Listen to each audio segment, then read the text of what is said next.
Hi everybody. Hi.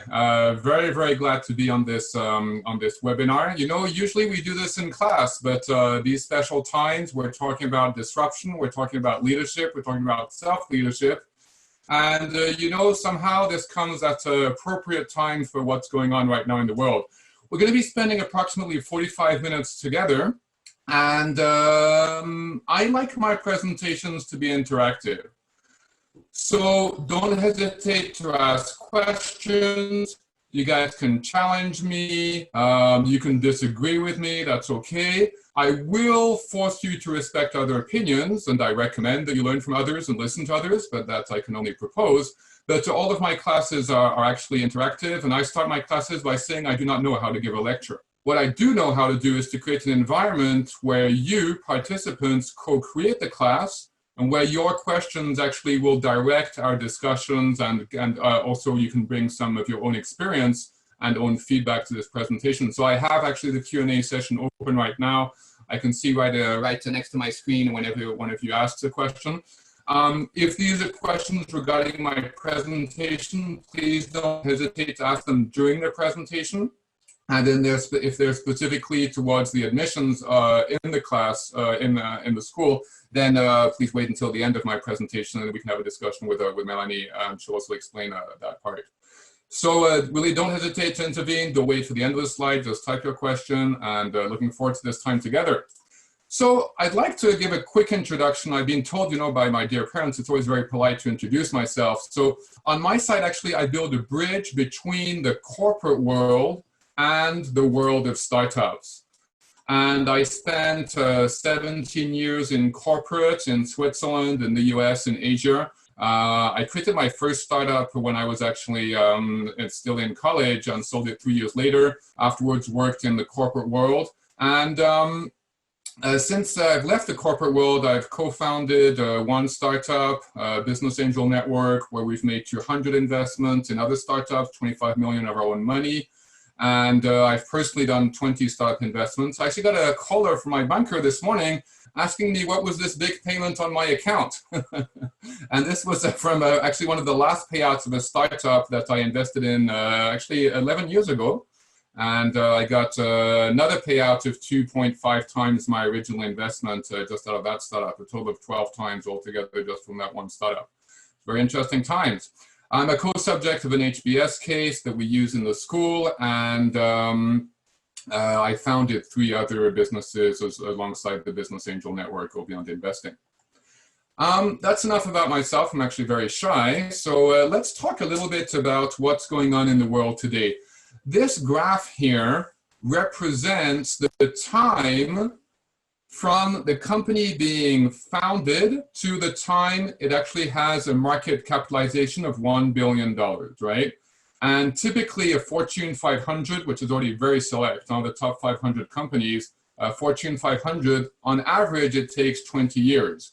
Then we have a look at Google. This was 8 years, Facebook, 5.5, Tesla around 4, Uber 3, WhatsApp, we're at 2, 2.5, Snapchat, we're at 2, Oculus Rift, we're around 2. And what's interesting here is to see that as the companies are founded later, they actually take less and less time to get to this market cap of 1 billion. Why is that? There's a number of reasons. One, the environment that we're in is going very global, and we'll see in the next slide, it's actually, in today's world, it's actually very easy to get a global market and to very quickly attain a very large number of potential users.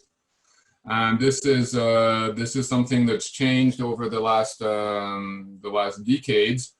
But of course, there's also dematerialization of services. You know, it's much easier to add somebody, a new user to Facebook than it is to create a new car and actually produce it and have it shipped to the other side of the world.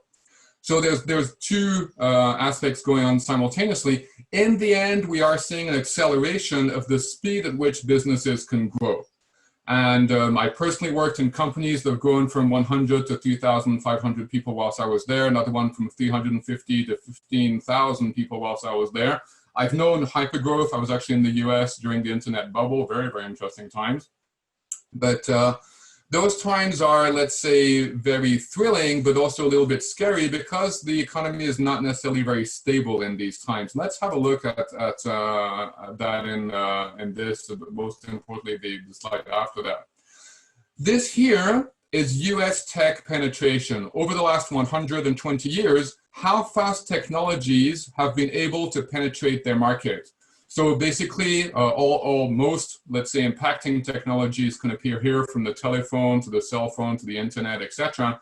And what we can observe is that over time, technologies always take some type of S-curve. So now there's a little bit of hiccups. There was the crisis in 1929, then there was the war. But overall, all of these curves look like S's from a far away, right? And why is this an issue, this S-curve? Color TV, for example, is one can appear pretty well here. In the beginning, you see these changes operate very, very slowly. And you're thinking, okay, well, this technology has been launched. Is there anything happening? And in the beginning, it's very, very difficult to understand if that technology is really picking up or not.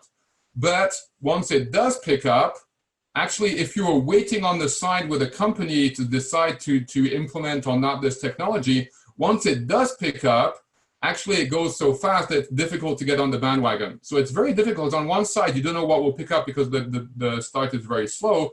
On the other side, though, once it has picked up, if you try to jump on the bandwagon at that time, you invest tons of resources, by which time usually the technology is being adopted by most users, and there it becomes a little bit too late.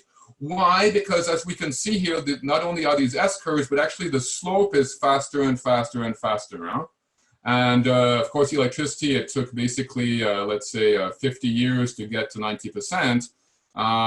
Technology is coming out right now. It's much, much, much, much less. And if we were even to extrapolate to go a little bit closer into 2015, 2020, those slopes are even faster. So technologies take a long time to be adopted in the beginning, but once they do get adopted, they go pretty fast. And if you wait, then it's often too late and competitors have already taken up that market. So you might as well actually not invest the cost to try to get into the market because it's often too late. But what does all this mean? If we try to summarize this, and what we can see here in these technologies is that 2 months ago, I could say 3 months ago, okay, we're talking about technologies, but those that really make a difference to our life, like the automobile, electricity, even, the planes, etc., we agree those took a long time to implement, and these, let's say, very flashy technologies, they appeared much quicker, but actually they're not that important. And already years ago, in our courses, we're saying, guys, be careful. If we really look, what's required for our work, what's really required for our work, actually the automobile is not required for our work. If I had to choose between the automobile and the distribution of electricity, not the generation, the distribution of electricity, if I have to choose between automobile and distribution of electricity versus the cell phone and the internet, I can work wherever with cell phone and internet. These are not actually gadgets. If anything, these are more important, these new technologies, than what was originally seen as the technological change. Since then, over the last 2.5 months, definitely the automobile and production of electricity versus distribution, right? I could produce my own electricity if I really had to. I can put solar panels right here in my garden. I would be able to do that. An automobile, planes clearly were not needed. The world economy continued to run, even though transportation was strongly restricted, personal transportation was strongly restricted. So these things that can be seen, computer, internet, cell phone, can be seen as somewhat gadgets, actually not. They're not at all. They are real world technologies that the world relies on today. And if I had to choose, I'd much prefer to let go of some of these so-called essentials here than some of these so-called gadgets here. So we can't get confused. What I do want to visit is this accelerating world, but also a somewhat unstable, what we call VUCA world. So volatile, uncertain, complex, and ambiguous. And this is a world that we are not at all used to. We are not at all used to. And from the day we start school, literally the day we start kindergarten, there is one right way of doing an exercise, and it's either right or wrong. I have a 4-year-old son. He's about to start school right after summer. I have grave questions on whether or not the approach that we learn in schools today is actually useful and prepares our children to the world that we're going into. A world that's volatile, uncertain, complex, and ambiguous. It's not about knowing what will happen and finding the right answer and following that one answer.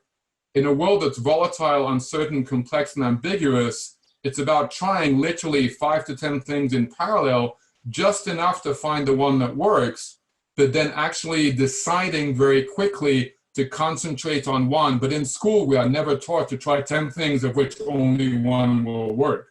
I'll give you a very concrete example. In my flagship product today that I implement in a number of enterprises, I implement with a number of people, we'll talk a little bit about it afterwards, I had to go and see 39 clients before the 40th said yes. There is no way anywhere in corporate or in school that I would have survived with a success rate of 2.5%. There is no way. 1 out of 40, that's 2.5%. And yet this was required for me to be able to identify the market, to try different things. Actually, just Monday, we sent out a very nice offer to a large insurance company here in Switzerland. And this is exactly this program that took me so many no's to get one yes. And now we're able to implement it on a much larger scale. So what worked in corporate, what even worked in school, is actually not that effective in a VUCA world.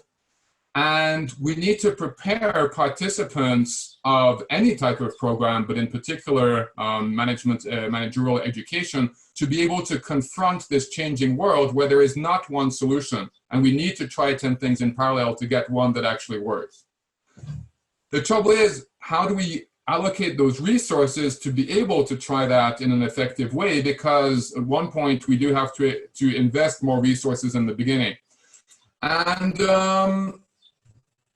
I've observed 3 postures working with numerous companies towards a changing world and towards innovation. And I'd like to work with you on those to see how you identify yourself first, but maybe even more importantly, how you identify the places you've been working in and the place you will be working in if you have not yet got a permanent position.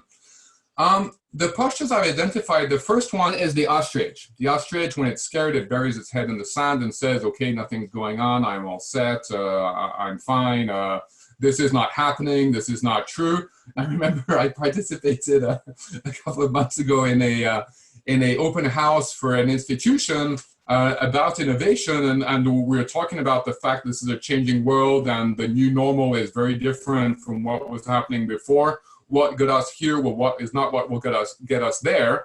And somebody stood up and was even very upset and said, oh yeah, that's not true and things are not changing and already before it was like this, and he was very even aggressive. And that for me is a typical posture of an ostrich. The second posture I've seen is that of the headless chicken. So as a child, actually, I once had to hold a headless chicken that my aunt had cut the head off on her farm. I can tell you, headless chicken actually has a lot of strength, a lot of strength, and actually will fly pretty far if you try. It doesn't end very well, but I'll spare you the details. But headless chickens, they run around, they have no idea where they're going, but they basically in complete panic mode, right? And some companies, they realize that there's something going on, that there is a changing world, that they need to adapt, but they have no idea how. And this is a little bit dangerous. It's better, of course, than an ostrich, but it's still a little bit dangerous because these headless chickens, they're not able to direct energy in one clear direction. They're not able to motivate their troops, to motivate the people there to deliver a coherent and consistent plan in a changing world. The third posture I've observed is what I call the workhorse. And if you observe a workhorse that's plowing the field, in the beginning of the day, actually, the workhorse is at one end of the field is not at all plowed. and the plowman is behind the workhorse and gives very, very clear direction. If you think about it, the horse is following a very, very narrow line on the field, very precisely for a pretty long job. Plowing a whole field with pulling a plow behind a horse, that's actually a lot of work. But there's somebody in command, there's a very clear plan, everybody knows what they need to do, the workhorse itself is well directed, and at the end of the day, amazingly, the whole field is plowed. Now, by observing companies and working with different parties in companies, what I've seen is often the employees themselves are in touch with reality. They're in touch with the market, they're in touch with changing requests from customers, they're in touch with the current trends, but they're not always empowered or allowed to do something about that. And that can be very uncomfortable. It's like you're at the helm of the Titanic. You see the iceberg, but you're not actually allowed to turn the wheel or to reverse the engines. And the employees I see often are headless chickens, as they would love to do something, but they don't get direction or they're not allowed to, right? Then right at the top, the management, the top management, the CEO, the board, they often know that something's going on, and they're not actually ostriches. Surprisingly, they do know something's going on, but they're not quite sure what to do with it. So at the best of cases, they're workhorses, and they know how to marshal all resources in the company and to get everybody aligned to deliver the right effort with an empowering way and to encourage rather than discourage employees. And that's excellent. But I've also seen quite a few top management that are headless chickens themselves also running around, something's going on, but what do I actually need to do here? And then, of course, between top management and the employees, there's middle management. And these often want to protect their current situation. They're not in touch with the actual changes because they're not on the front line talking to customers or seeing, the returns from, defects if they're in quality assurance. And the middle managers actually are often, from what I've seen, in the ostrich position. And this is a little bit complicated because the middle managers actually will therefore isolate the people that are aware that something's going on right on top and right on the bottom, but they will stop the communication or refrain or isolate finally the communication, both from the bottom going up and from the top going down. And this middle management absolutely needs to be made aware of the situation and the gravity of what's going on. I was giving a course a couple of months ago, and one of the participants said, the company that I'm working in, my colleagues, they're 60 and they tell me, I still have 5 years to go. Please just don't change anything. 5 years to go. Please just don't change anything. So I have two questions. One, if these 5 years seem so long to you, I quite frankly think you could change jobs and get something a little bit more interesting and the way you make a bigger difference. But I can't save everybody here. But then that's all very nice saying, please don't change anything for 5 years, but what will happen to the people that will stay there after year 5, right? Once these guys have retired, well, they're going to be on a nice sinking ship. So not very nice for them, including, by the way, the pension fund, which even the people retiring might want to try to profit from, but that's another problem. So here, I often see top management, at best workhorses, often or sometimes headless chickens. Middle management often identified to ostriches and what we need to do to make them aware that there is a big change going on. And then employees, ideally workhorses themselves, if middle and top management create an environment where those changes can be done, but often actually headless chickens because they can feel the change and not actually act upon it and be very actually hamstrung and not being able to make a change there. As a reminder, guys, this is an interactive session. I'm checking the Q&A. Don't hesitate to ask questions, to challenge me. You can disagree with me if you have other experiences. That's fine. We can have a conversation. But as a reminder, this is interactive. From what I'm always seeing in my classes, it always takes one very, very courageous person to break the ice, after which it becomes much easier to exchange. Okay, so if we summarize, in the world that we have known since the day we've started school, we are in exploiting business models that have already existed. And the first, second, and third industrial revolution have been created around the idea that there is one boss at the top that knows, that gives direction, that is there to exploit as best as possible the existing business model. And this has gone very far. This has actually worked very well. I'll have a very open conversation with you. Most of us will not be here without the first, second, and third industrial revolution. There would be no antibiotics, there would be no vaccines, and most of our parents would not be born, therefore us neither. Now, this was useful, maybe even required to get us to where we are. But for us to be able to go further, to go to the next level, we have to get back to, and I'll insist on getting back to, exploring business models. And this is something where we are required to take much better risk management methodologies, where again, we'll need to try 10 things to have one that works. I had to go and see 39 clients before the first one said yes. And this is not something we're taught in school at all. We're not taught to fail and get up and fail and get up and fail and get up 39 times in a row. We're taught this is the one answer and do whatever you want to get to that answer as quickly as possible. And in a disrupted world, this is actually not sufficient anymore. It's required to have operational excellence, as we'll see, but actually it's not sufficient. And the trouble is, we are here collectively, all of us, since the day we started school, we are in business model exploitation, where failure is to be avoided, so-called failure. The only real failure is actually not trying, but failure is to be avoided, to be minimized, even in the beginning. So actually in the corporate world, we punish short-term failure, but actually there's also a bunch of very large projects that often continue. We're not quite sure anymore why, and we're not sure if there's real market traction anyway. But they continue because we thought it was a good idea 2 years ago, but actually in today's world, maybe it's not a good idea.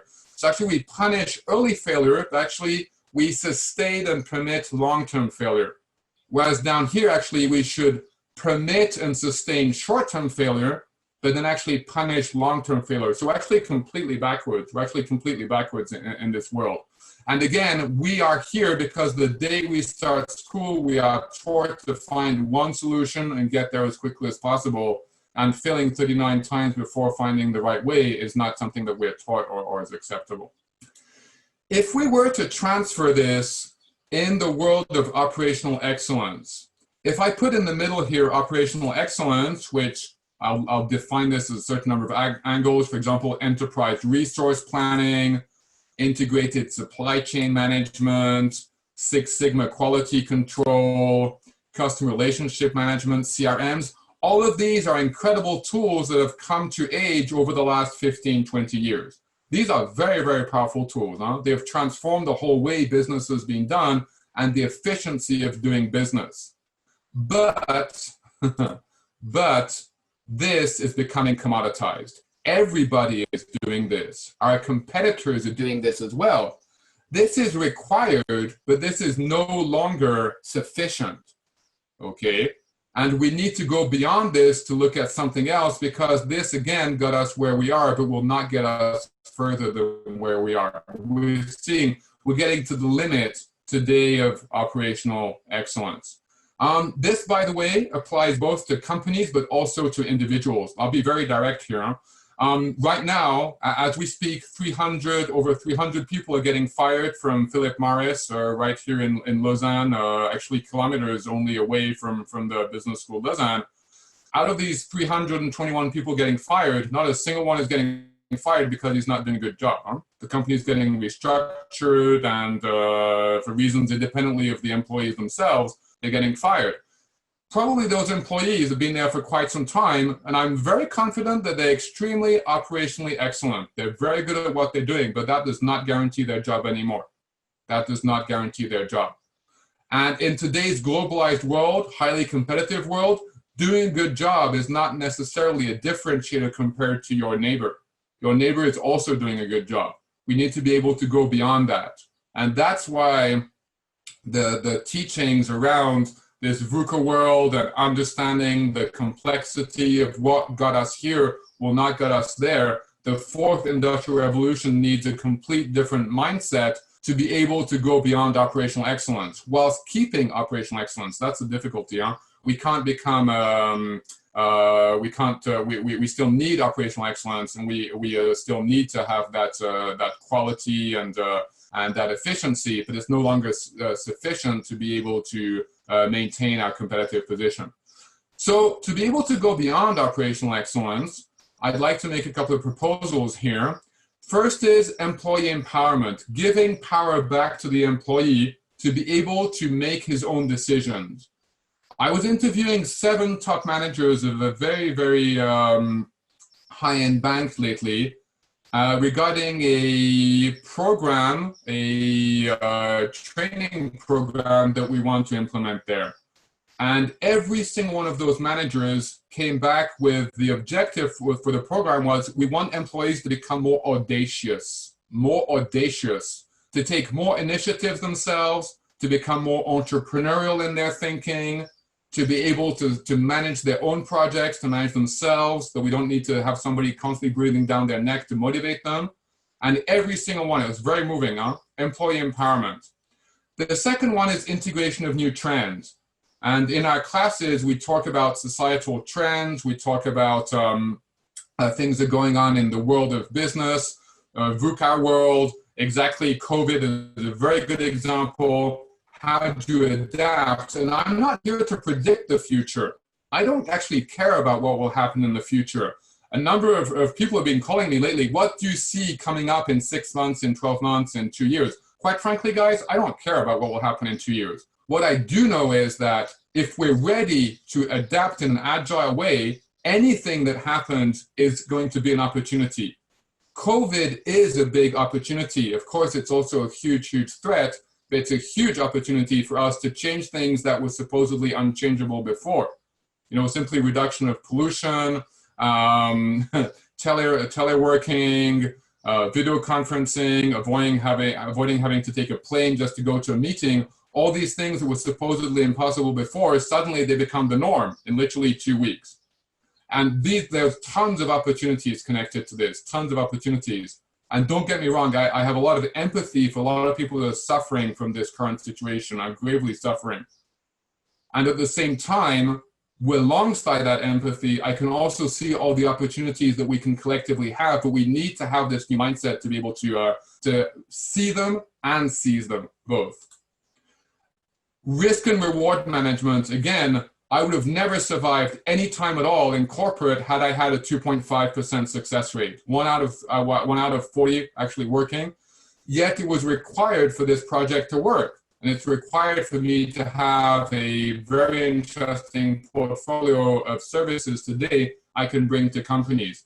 So risk and reward used to be you minimize risk and you only reward early success. But going into a VUCA world, we need to stop punishing early failure. And by the way, start punishing more long-term failure. So risk and reward management. Then the fourth one is internal, external collaboration. There's always more knowledge outside of the room than within. There's always going to be people that know more than myself. And even in the world of professors, I'm here to learn. I don't at all pretend to know anything. In my classes, I expect to learn at least as much from the participants as the participants learn from me. Because I know that without that, the second I stop learning, that's the end of my career. That is the beginning of the end of my career. Because the world is changing so fast. Even if I did know everything in a certain subject today, tomorrow that subject will already become irrelevant, will already become old school, and I need to be able to integrate those things much, much quicker.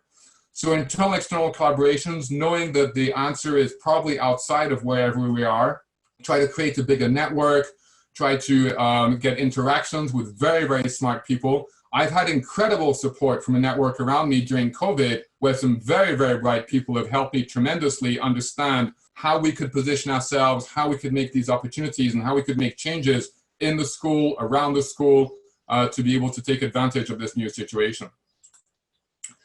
So how do we innovate in a better way?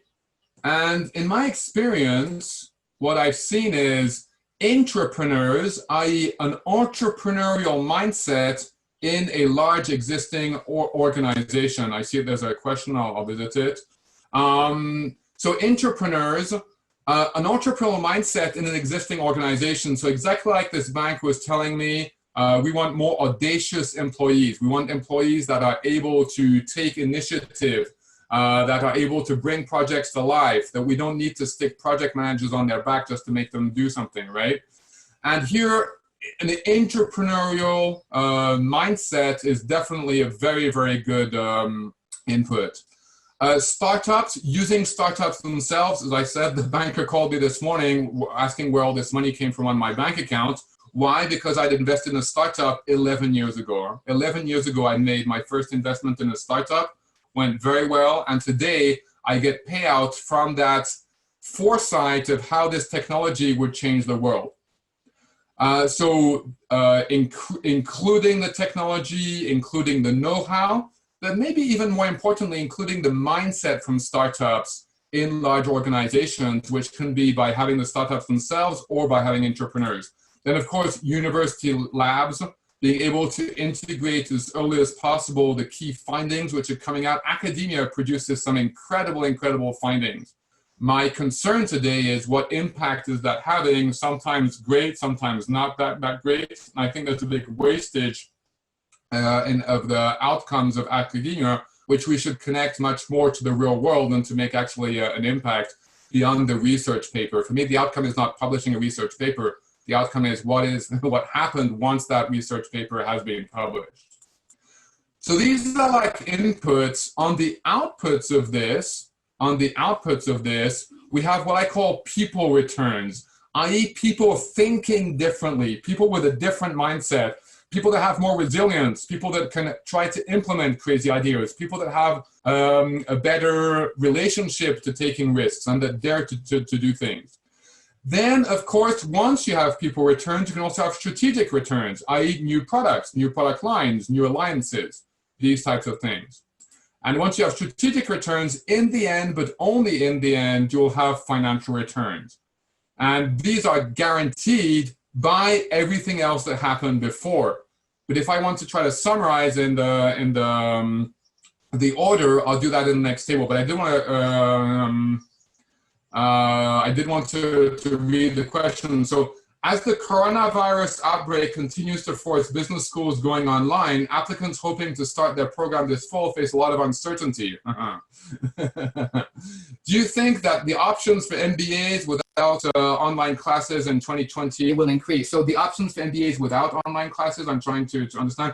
We'll revisit that with Melanie. But basically, indeed, we're getting requests here at Business School Lausanne to have online classes. We'll talk a little bit more about that lately.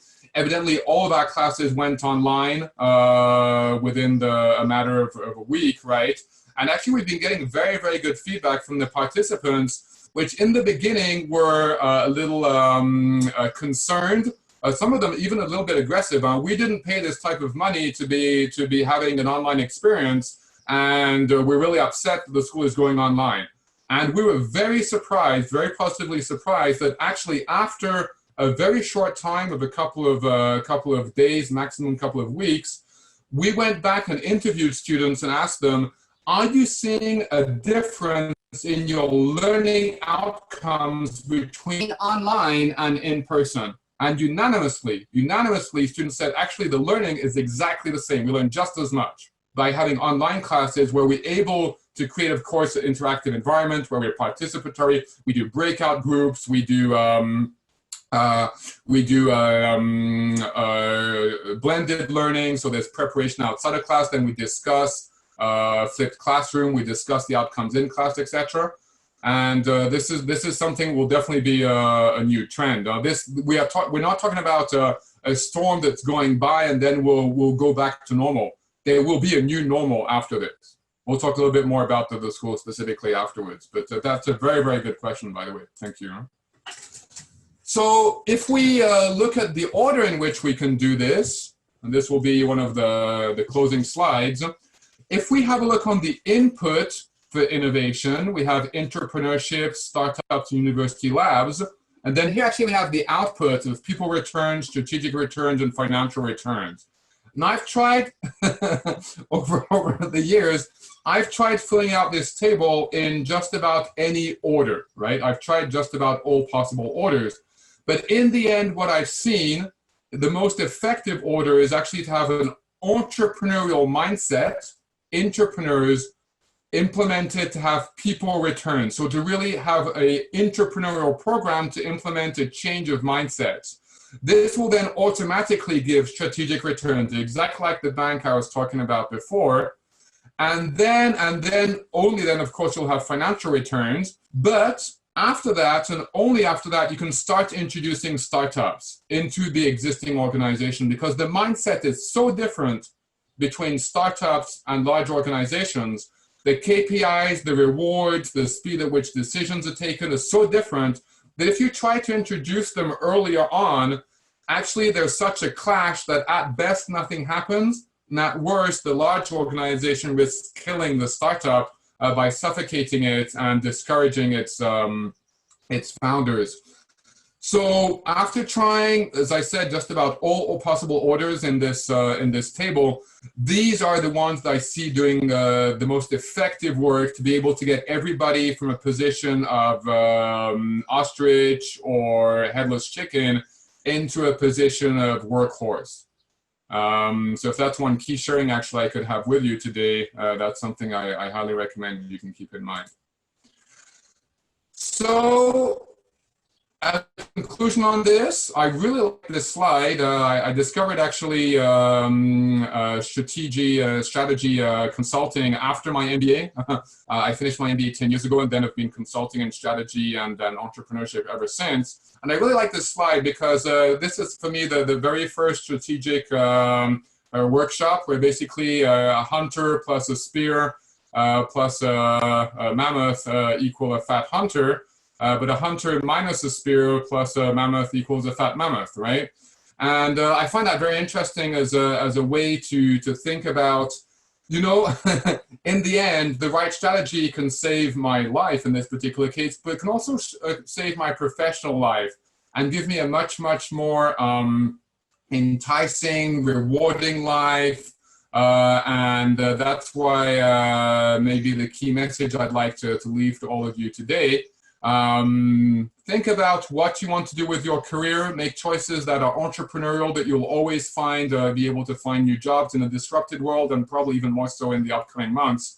The regular job market is going to be a little bit disturbed, I want to say that nicely.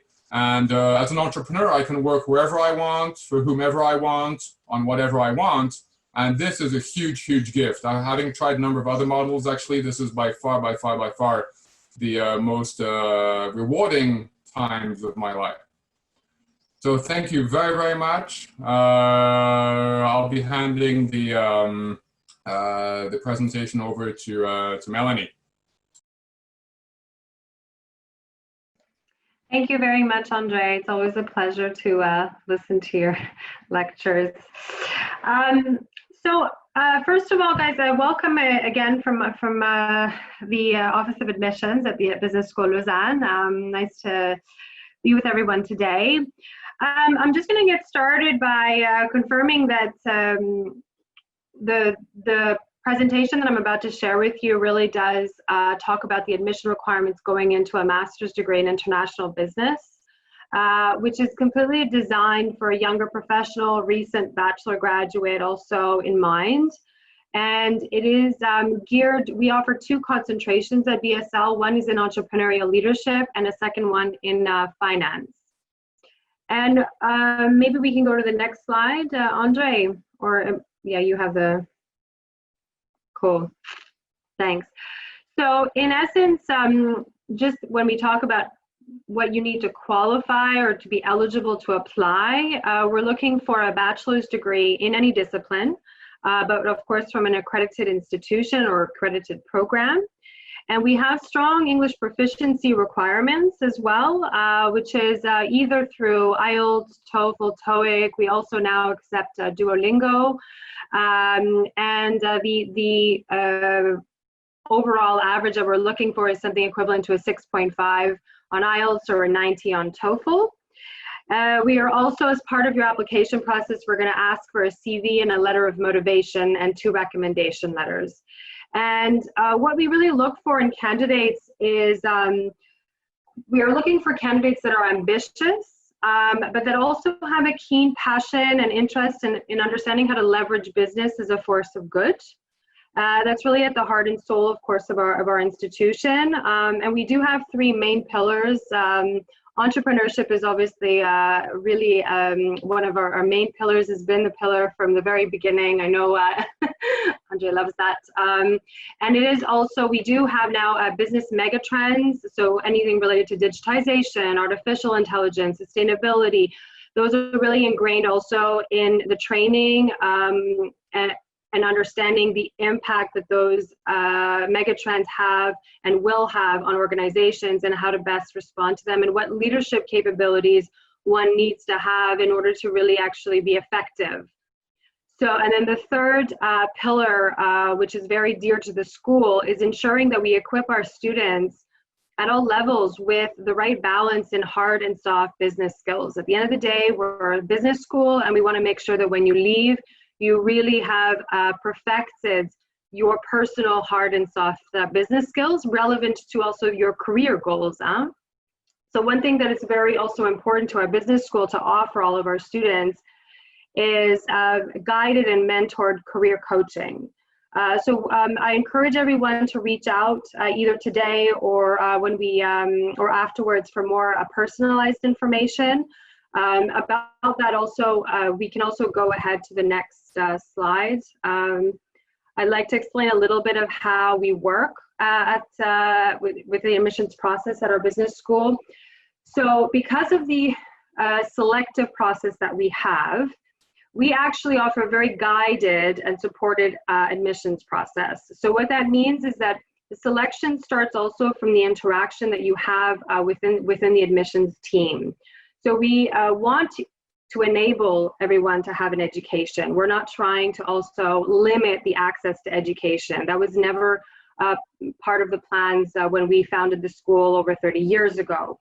Having said that, we want to encourage and enable classroom environment where people are there because they want to be there, and also because they're very passionate about their own personal development and about having a positive impact on the world. So we look for eager and also keen, like I said before, motivated candidates that have an academic background, but also have a specific mindset where they have a curiosity and an open mind. So for us, those are qualities, and they are qualitative, absolutely, and they are more soft skills for sure, but we do value that because we notice, and kind of relates also to what Andre was mentioning in this presentation, is that those mindsets is what you need to build upon in order to really flourish in the future, to really be able to withstand whatever we don't know what's going to happen.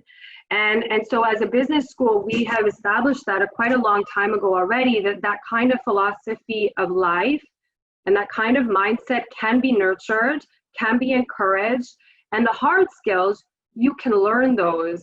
And we facilitate small class sizes where you have a lot of interaction with the faculty in order to actually learn those hard skills that you might not have when you come in. So to us, it's really the whole package that we're looking for. We don't just look at grades, we don't just look at a GMAT score, because to us that doesn't equate a balance in mindset and an openness to want to develop oneself. So we do have, like I said before, a very interactive and guided and mentored application process. So you will either be working with myself or my colleague in the admissions team every step of the way. And we also, of course, for our international candidates and for our European candidates that are outside of Switzerland, will help you through the relocation to Switzerland and to the Lausanne area, of course, for your studies. So I'll just go to the next, we can go to the next slide. And I will quickly just review the process. So essentially, if I talk to you just purely about the application process, once we have had an interaction, the elements that we need for a complete application are the letter of motivation and your CV, 2 recommendation letters, The transcripts, or at least if you have not yet graduated from your bachelor's degree, then a partial transcript for an initial evaluation. And if you have graduated, then of course a scanned copy of the diploma and the full official transcript. Proof of English proficiency, meaning if you studied it in a language other than English, then you do need to supply us with an IELTS, TOEFL, TOEIC, or Duolingo test. And then of course a copy of your passport or national ID, and there's an application fee of 120 Swiss francs to be paid, which can be paid out by bank transfer or online. Once you've submitted all this, you've had the interaction and also the conversations with myself or my colleague, we will then confirm that everything is good and we can move forward to the next phase, which is the interview with the academic director. So your application will be reviewed one last time. We will then set up the interview, and then you will have the interview. It's either in person, it's either through Skype or phone. The preference is, of course, either in person or Skype. And right now, it's obviously Skype. Really, the session is meant to give yourself as a candidate, but also the academic director to have a really complete understanding of your motivation to want to study the program. And again, these soft skills that I was mentioning before. So it's really an exploration of, your motivation and your deep, desires to complete a graduate level program, and what are some of your career goals, and is there really a solid fit between that with our business school. The admission decision is rendered within approximately a week of your interview, and it's a committee decision. So it includes, of course, the feedback from admissions. It includes the feedback after your interview, and then the decision will be rendered, and you'll be receiving this notification by email. And then for successful candidates, there is an administrative fee that's non-refundable, and your first semester fee that's due in order for you to be considered as accepted, the offer of acceptance, and then reserving your place in the program. So this is essentially I hope I painted the picture clearly enough for the application process. But before that, of course, you would have had several interactions with us already, and we hope that you would, by that, also would have felt like you also get a good feeling for what the program can offer you, and that you feel already that it's something that you really are excited to hopefully embark on. Now, let me just see, because I see that some people, maybe you can help me a little bit here, Diraj, in terms of if there's some direct questions that I should be, I see them here. Okay. Sorry. Chat box, and I can also read them for you. Oh yeah, go ahead. Yeah. Okay. So we have a couple of questions here regarding the admissions process, and we have, and I'll read them out. But I would like to encourage you to also ask your questions now, because this is the time for questions. This is the Q&A session. So I would like to start the Q&A session by a short poll, though. I wanted to ask you first a question so that you can give your feedback, and I will display the results afterwards just to see what most of the people think about this. What is most important for you when choosing a master's program? So I will launch the poll now, and it should appear on your screen, and you can vote now so that we can see which factors you take into account when choosing a master's program. This would be quite interesting for everyone to see, and I will display the results afterwards, of course, and comment on them. I am looking forward to your answers, and then I will proceed with the questions to both Andre and Melanie. I would be happy if you give me your questions in the Q&A section of the program, of the Zoom webinar platform. I'm waiting for some more seconds for you to vote. See that it's quite dynamic. People are voting in real time, so it's changing all the time. Okay.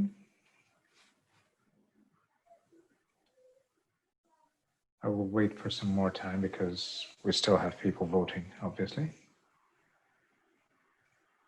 Maybe in the meantime, I can just answer also and address the very first question that Andre had touched on. So from the first question in the Q&A. So it's actually quite interesting that you asked that question, because just this morning, actually, in our BSL staff meeting, we actually discussed this. And of course, our dean, our academic director, the president of the school as well, and myself too, we often are participating in online discussions with, either with Harvard or with QS, for example, is a big Advent as well group, so a lot of the educational groups and big name universities and educational institutions have these webinars now where we get together and we look at, the situation in education nowadays. And I've been working in education now for over 10 years. And I actually started off my, my career in education working for a lot of institutions, so like campus-based institutions that were offering some online programs. And so I started working for these online programs when online was like not cool at all. Let's just put it that way. It was really like, oh, you can't study an online degree. It's clearly not recognized. And actually, part of the company that I worked for was at the forefront of having to prove and actually really validate the quality of online programs. And the fact that they were also, the degrees were awarded by very old and very well-renowned universities. And now fast forward, probably 10, 15 years later, and then we saw what happened with COVID. Some of those same, some universities that were, established for, over 100 years, they were scrambling because they were like, oh my goodness, what do we do now with our students? And how do we help them? And they really had to, figure stuff out very quickly. And what we've noticed now is that definitely online has many different flavors, has many different ways of working or not for candidates. And when you're making a decision, you should always go with what you're comfortable, but also what also gives you a lot more opportunities depending on your lifestyle as well. And what we've noticed with, like Andre also shared, is actually, online has all these different connotations depending on your personal experience, but it can also be a very fulfilling and very, very good experience. It can actually be, it can give you a lot of benefits that you wouldn't have even considered before. So I definitely believe the trends are going in the way that it's about flexibility and about actually meeting the real needs of future students, not always hunking down on what we used to do because that's what we're comfortable with. So I feel like the educational sector got a wake-up call that it needed to get, and I will be very, that's my honest opinion. And it's schools that have the innovative capacity and the innovative mindset that will survive. That's absolutely true. So I would absolutely say yes, online, but online is also going to change. It's not going to look always the same. Yeah. And I think the last thing I would say about that is what we do at BSL is also a little bit different, because it's still very, we stay true to what we know we're good at, which is the small class environment, the interactiveness, the exchange of experience, and we just made that so that it's accessed online face-to-face. Sorry, now Diraj, go ahead. Yes, definitely quite interesting times for universities and for programs that are delivered offline. Right now, most of them have to go online, and some of them started liking it. Now I'm sharing it. I'm sharing the results from the poll right now with the candidates that are right now online, and obviously for most of them the faculty and curriculum makes the bigger difference, which is most probably why they're here to see Andre delivering this great lecture, and just to see what the quality of the education is. The location, of course, is rankings is also something influential for people, so maybe you can tell us a little bit more about the rankings later on. Location, of course, is pretty important, because afterwards most of the people are staying somewhere in the region, or of course the location does matter. and the costs, which is quite normal. Everyone is looking at the costs right now, so it's quite normal for as an answer. I would be happy to get some insights in the chat or in the Q&A about the person that answered other, so that we can all know what other factors they are looking at while they are doing this choice for a master's degree, because it's quite an interesting time to be considering a master's degree that will give you a head start in any case when this situation is untangled somehow. I'm stopping the results now, and I would like to proceed with the questions. So I would be happy to get your answers, your questions in the Q&A box. I'm starting with a question from Mr. Samuto. He is asking us from what people should the recommendations be? I will start with the admissions bit. Oh, yeah, okay. So the recommendations should be either from old employers, current employers, team leads that have supervised you, or old faculty, or college counselors, guidance counselors in your university program.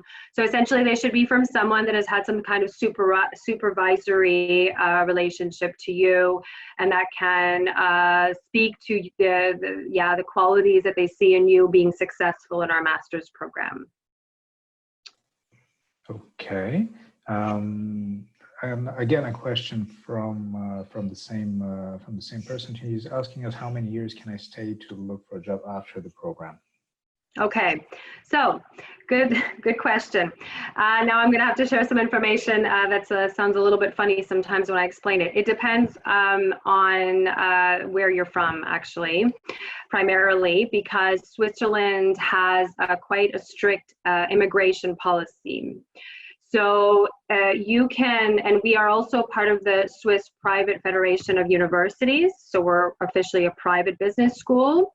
And as such, the Swiss government also separates how they, what they say for, or how they treat candidates going into the public university system in Switzerland and those going to the private university system.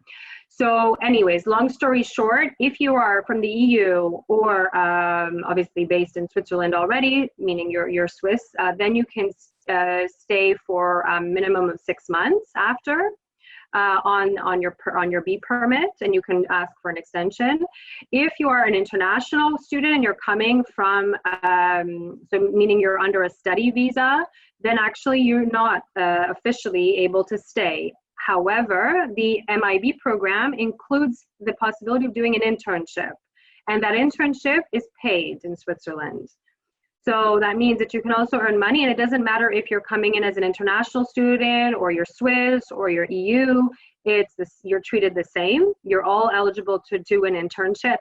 And if you want to, and side note, in Switzerland, in our program, you can do the internship in Switzerland or anywhere in the world you want.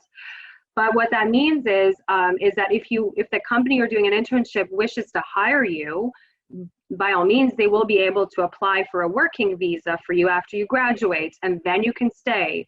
So of course, there are always some international students studying at our school that end up getting hired and staying in Switzerland.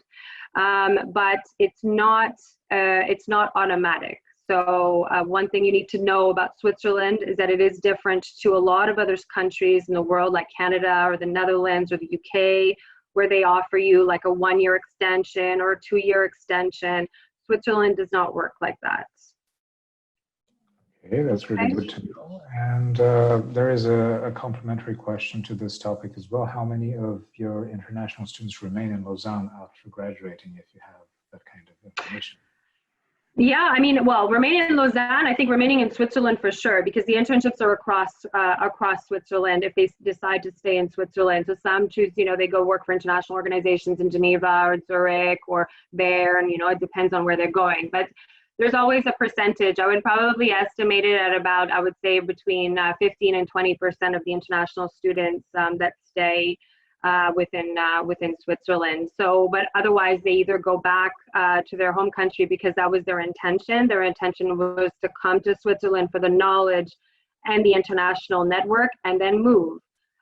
But you also have for example, you also have the chance to do an exchange program as part of the MIB and go and finish your program in Beijing, China at the Renmin University. And what happened with our our valedictorian last year is he actually got hired at Novartis, then had to come back, tell his dad, well, it's been great, love you, I'm going back to Beijing. And actually then he moved to Shanghai and works there. So his parents were, happy, not happy, but at the end of the day, he got a great job and then relocated to China. So yeah, I mean, it depends also on on what they want, on what our candidates or students want to do. Not all of them want to also stay. Some of them, they do want the knowledge and the credibility and the validation of a Swiss highly ranked master's degree, because then they want to go and explore the world and the opportunities that it gives them.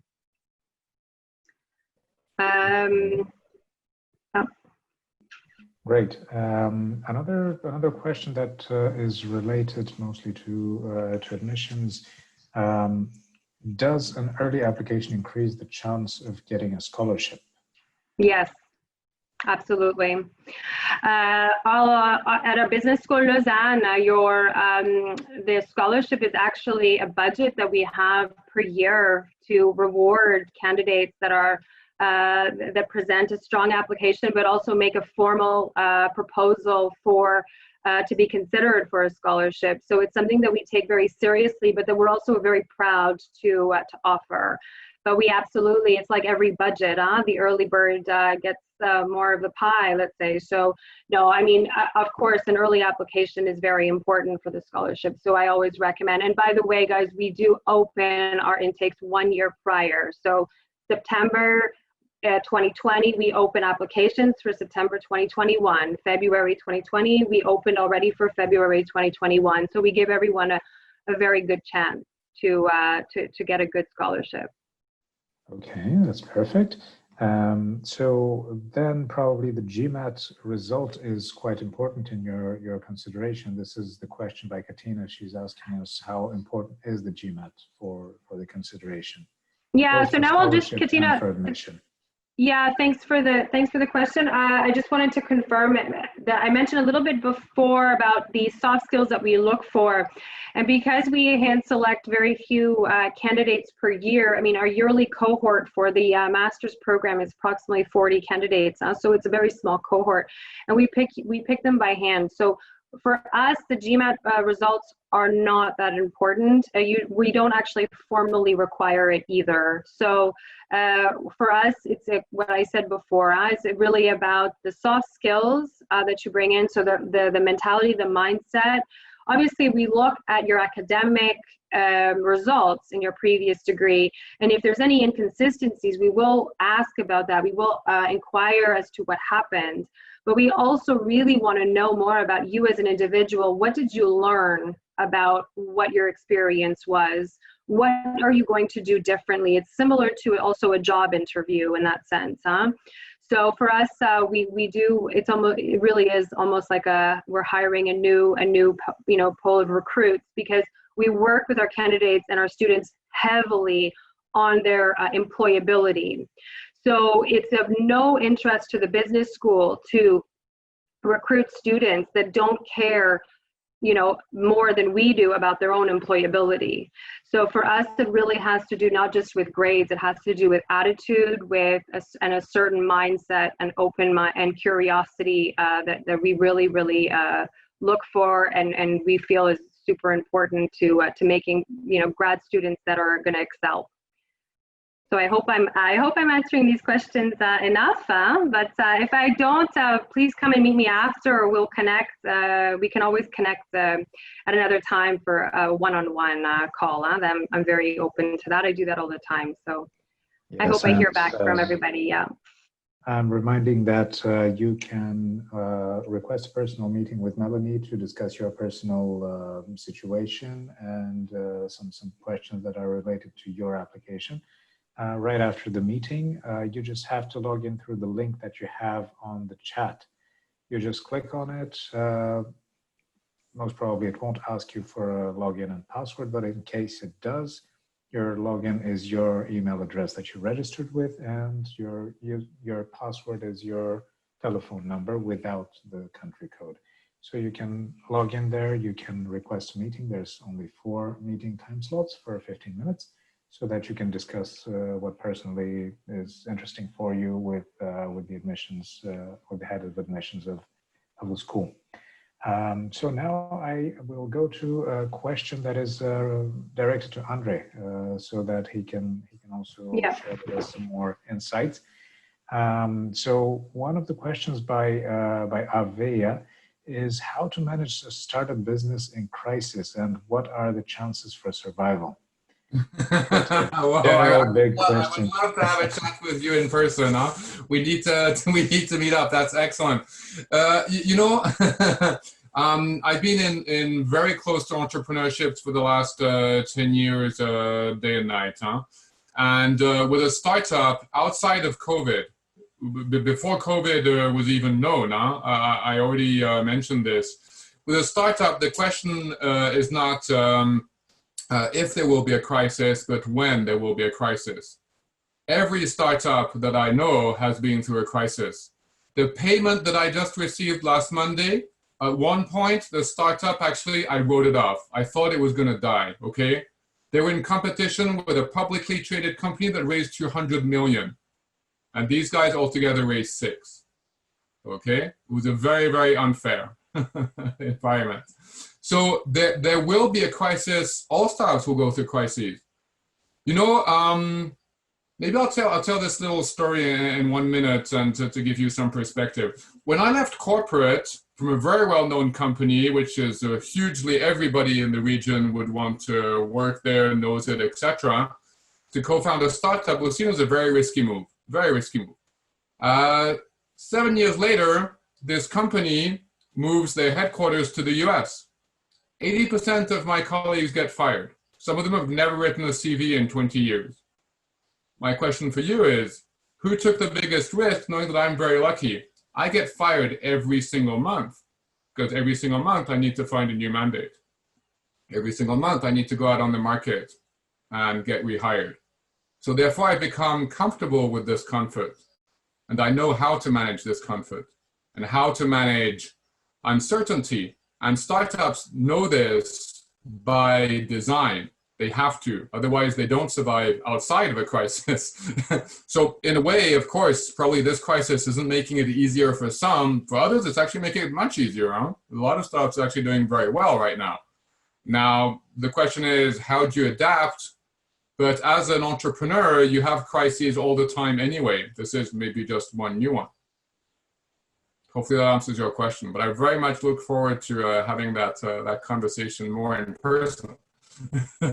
Yes, definitely. Crisis is something that needs to be considered by every single startup, and it should be engraved somehow in the DNA of the startup.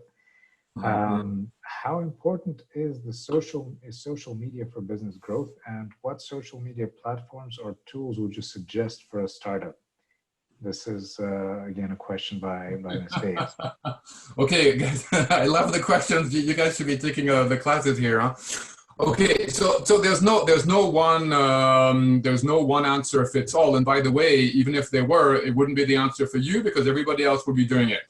Marketing is about finding new ways that other people have not yet done.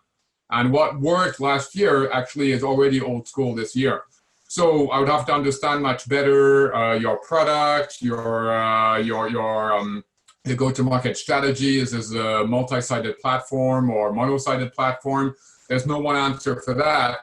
But everybody, you know, I'm in touch with some really, really high-end social media and digital marketing people. One of my close friends, his startup raised 15 million exactly in that space. And it's growing quicker than Pinterest for quite some time. And here, he tells me that every time we start a true deep digital marketing campaign, at one point, we go through this panic mode. We're not quite sure what's going on. We have to reinvent ourselves, try a bunch of things, and one of them will work. But there's not, I can't tell you the recipe. If you're looking for recipes, guys, I have very bad news for you. Huh? That's first, second, and third industrial revolution.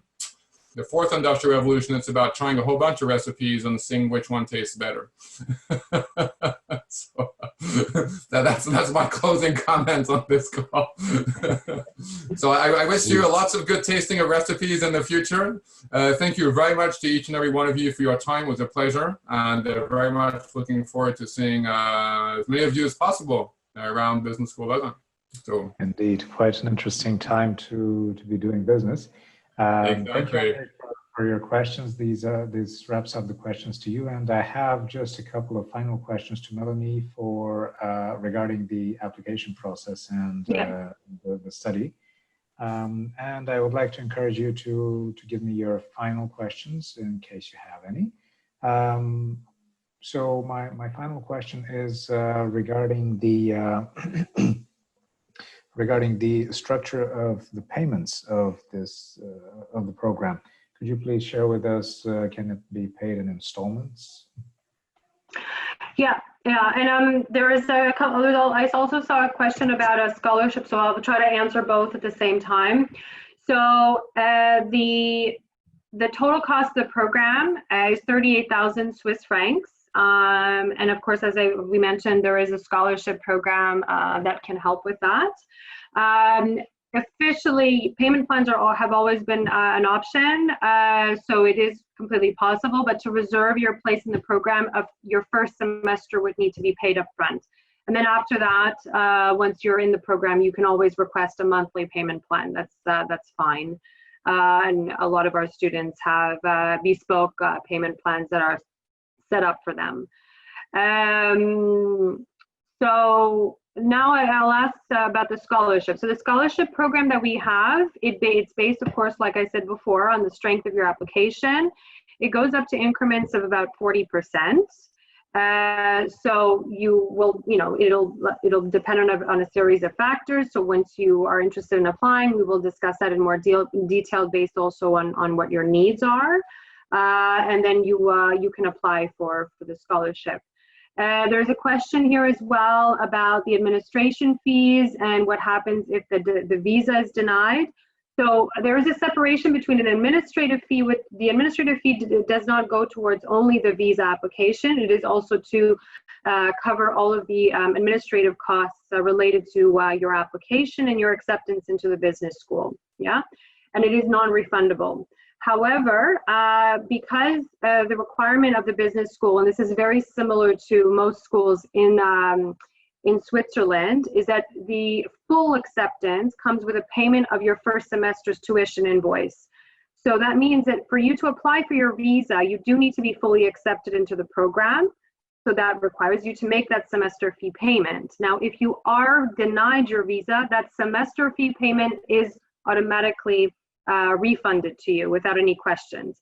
So you do need to keep in mind that when you apply to our business school, but also other schools in Switzerland, you do need to be ready to invest a certain amount up front, because it's not possible otherwise. Because as schools, we need to issue documents that also substantiate that you've made a specific amount of payment to the school, and that you also can afford to live in Switzerland. And if everyone, checks their individual country, for example, if you just want to know what your visa requirements are, you can type into Google Switzerland and your country name, and then right away you'll see the Swiss Embassy's page strictly for your, between the relationship between Switzerland and your country, and then you can easily find the requirements for the national visa. They always require bank statements showing that you can afford to live in the country. So you do need to be ready for that. So, and most schools have administrative fees, and the administrative fees are 99% of the time non-refundable. So you have to be ready to lose that. But of course, your tuition fees are refunded if you are denied the visa. That's our policy. It's always been our policy at BSL. There was a question also about online. So we are offering, we have switched to face-to-face online sessions. And what that means is that we are reopening our campus from the 8th of June, like all other post-secondary institutions in Switzerland. But we will continue to offer the online face-to-face classes as well. That's for sure for the rest of this year, and most probably going into next year, because there's, like I said, we've evolved as a business school, and it's a medium that also works. So we want to give more options to our students. So technically speaking, that means that if you're within a time zone that's reasonable, because what it means face-to-face online is you're still studying with your faculty and you're still with your cohort in class, but you're accessing it from your computer.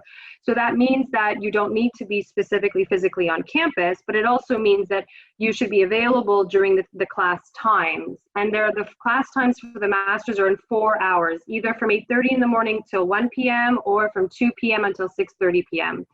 So if you're in a time zone that's, very far away, like I would say more than 4 hours away from the Swiss time zone, it's not going to be a nice experience for you. But if you are 1 or 2 hours away, then it's perfectly fine.